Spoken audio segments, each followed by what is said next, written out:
Messieurs, mais surtout mesdames, la prochaine nouvelle vous intéressera, surtout si l'homme de la maison ou les enfants jouent au hockey. Marie-Ève, on sait donc à quel point l'odeur du sac de hockey peut être désagréable, on peut se le dire. Eh bien, il y a une entreprise de Trois-Rivières qui propose une solution.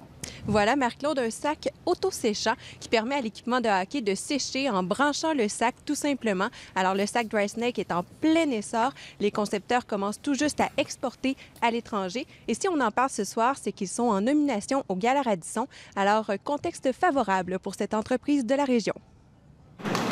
Pour ces joueurs de hockey, fini les odeurs désagréables qui émanent de leur équipement. Une fois la partie terminée, ils placent le tout dans ce sac avec système de ventilation intégré. Ça, c'est comme un ventilateur, là. On branche d'abord ici, puis là, et le tour est joué. Il y a des trous aussi au bout.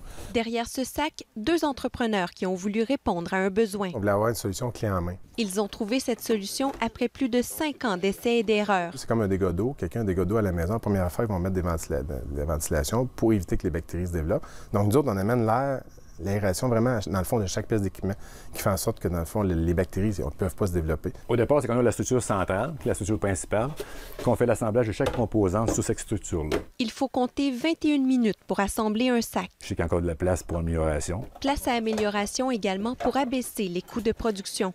Le sac se vend actuellement autour de 250 $.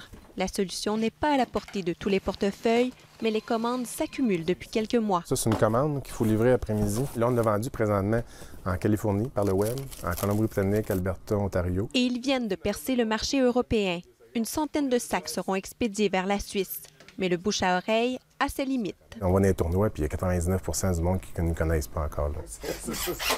Il est fait solide, tout est fait au Québec. Pour l'instant, du moins. Mais les entrepreneurs envisagent faire appel à la Chine pour certaines étapes de production. On a quand même l'intention de garder l'assemblage ici à Trois-Rivières. C'est plate à dire, mais c'est vraiment, je te dirais, facilement un bon 50 $. Et cette économie, c'est uniquement pour la conception du sac, sans compter la structure de ventilation. Pour l'instant, le produit n'est disponible que sur le site web de l'entreprise.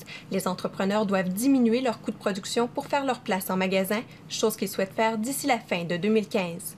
Ici Marie-Ève Trudel, Radio-Canada, Trois-Rivières.